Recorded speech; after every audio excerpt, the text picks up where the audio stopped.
everyone, this is Brian, Brand Manager of Electronics here at Vance Hines, walking through another, or rather the first of our hashtag Fuelpak Friday series.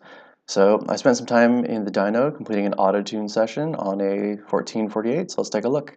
So here's my completed AutoTune screen. As you can see, I got a lot of it, quite a bit more than I would normally get on the road because I was in a dyno and had a bit more wheel speed control. But we've got this new preview button, so if I press this, what it does is it goes ahead and displays our volumetric efficiency delta tables. Now, the delta tables for volumetric efficiency boil down to the difference between where a map is started and where a map is ended. Essentially, it is the difference in learned values between the values in which you've started. You're able to swipe left and right in order to take a look at either the front or the rear cylinder.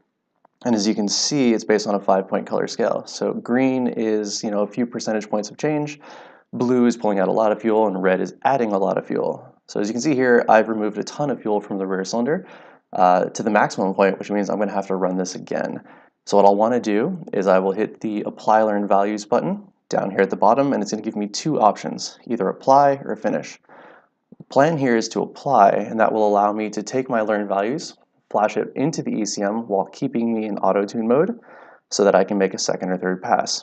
If I hit finish, if my entire preview screen was all green, then I would finalize the map and that would be it. I'd be done mapping.